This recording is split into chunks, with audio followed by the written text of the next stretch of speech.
Nous, on attendait sincèrement qu'ils allaient nous proposer au moins un pourcentage d'augmentation par rapport à ce qu'on réclamait et ensuite avoir une feuille de route pour pouvoir augmenter.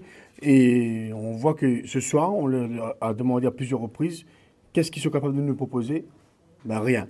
En gros, arrêter les barrages, arrêter la grève.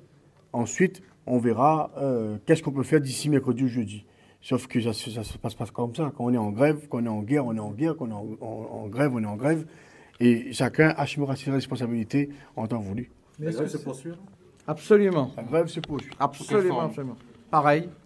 Pas blocage, mais filtration des allées et venues. Et encore une fois, on ne veut pas toucher à la population. Bien sûr, étant donné que c'est la Chambre de commerce qui a financé le CNR. Donc, la Chambre de commerce est bien placée pour savoir de quoi il parle. Après, ça aurait pu être fait à la préfecture, ça aurait pu être fait n'importe où, mais d'ailleurs, on remercie le président Robert d'avoir trouvé vite un créneau. Et vous voyez bien, 4 heures de négociation, et la Chambre nous reçoit toujours, et on essaie de trouver une solution pour arrêter ce conflit, mais il n'y aura pas d'issue ce soir, malheureusement. Donc, en tout cas, la grève se perdure, et les mouvements vont durcir dès demain. Voilà. Donc concrètement, vous allez devant les cimenteries à nouveau? On reste déjà. Nous est. sommes déjà présents devant ces industries et on n'a pas l'intention de bouger. Voilà. On doit respecter, c'est le mode de calcul. Le montant le plus bas qu'on peut appliquer.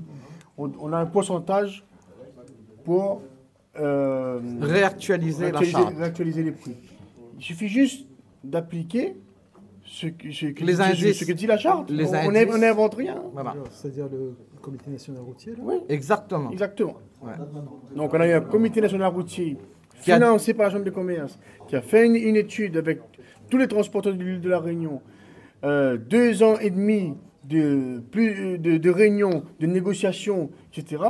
Au final, on est content de la signer en juillet dernier, en disant le transport va revoir un petit peu clair et va pouvoir reprendre un peu de respiration, bouffer l'oxygène. Et on tombe sur des données d'ordre qui sont totalement fermées, qui nous disent aujourd'hui, c'est quoi cette charte? On ne connaît pas.